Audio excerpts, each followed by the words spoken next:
Miss Koi Koi Ghost and the School Hostel. I still hear the footsteps at night. Slow, steady, and too perfect, like someone walking on polished tiles with high heels.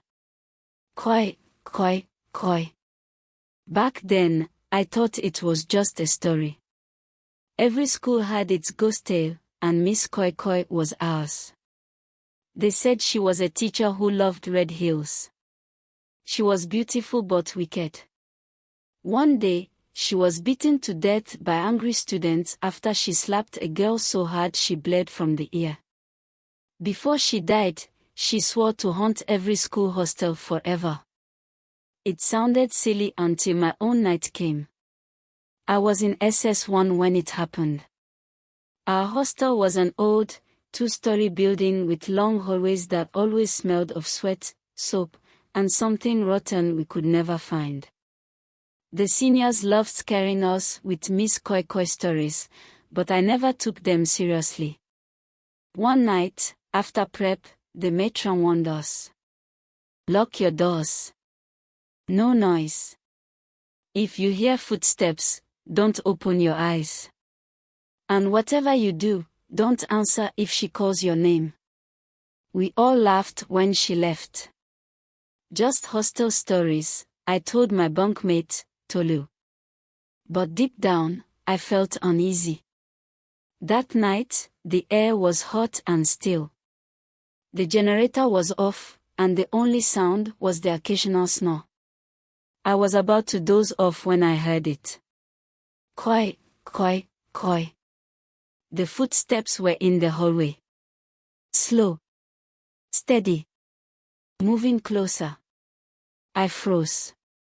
My heart pounded so hard I thought it would wake the whole hostel. My bed was close to the door, and I could see the lights from the corridor under it. A shadow passed. Then, I heard my name. Chioma. My throat closed. Every part of my body screamed at me to answer, but I remembered the matron's warning. The footsteps stopped outside my door. Chioma, I know you can hear me. The voice was sweet, almost musical. But there was something wrong. It didn't sound human. It was too smooth, too perfect. I squeezed my eyes shut. A fingernail scraped against the door. Then, silence. I don't know when I fell asleep, but when the morning bell rang, I jumped up, gasping for air. Sunlight streamed through the windows. Everything seemed normal. Until we opened the door. There, in the middle of the hallway, was a single red high heel. Next to it, a small puddle of blood. Nobody spoke. Nobody screamed. We all just stared. That was the last time I ever doubted Miss Koi Koi. Because I knew she had come for me. And next time, she might not stop at the door.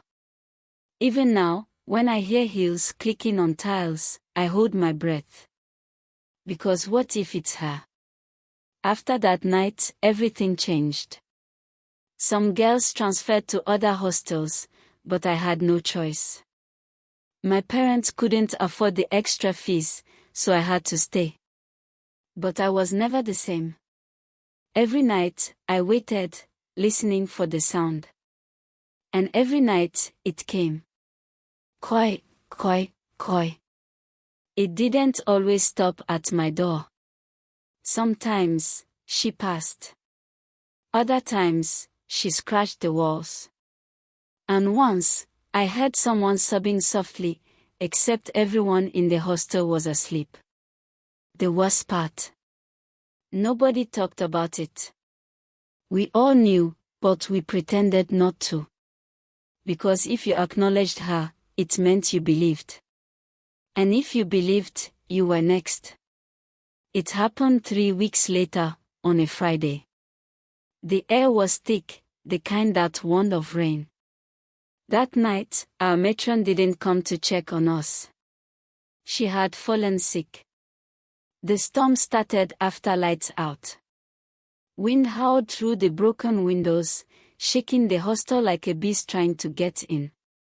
The thunder was so loud, I almost didn't hear it. Koi, koi, koi. But this time, the steps weren't slow. They were angry. Koi, koi, koi. Someone whimpered. Another girl whispered a prayer. The footsteps stopped. Then, the door handle turned. I almost screamed. But Tolu, my bunkmate, grabbed my hand and squeezed. Her eyes were wide with terror. The door didn't open, but something pressed against it. We could hear it breathing. Then, the voice came. But this time, it wasn't sweet. It was cold. Let me in. Nobody moved. The wind outside howled louder. Thunder shook the building. The footsteps ran down the hall, faster than humanly possible. Then, a terrible scream filled the hostel. It was so high-pitched, it didn't sound like a person. It was Miss Koi Koi. And she was in pain. Then, suddenly, silence.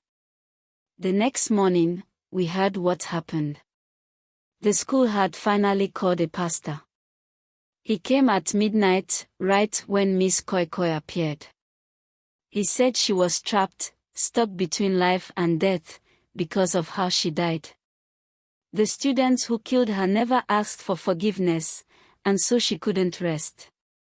The pastor and some teachers prayed throughout the night. They said they saw a shadow moving in the darkness, fighting to stay. But when the storm ended, so did she. We never heard the footsteps again. The red shoe disappeared.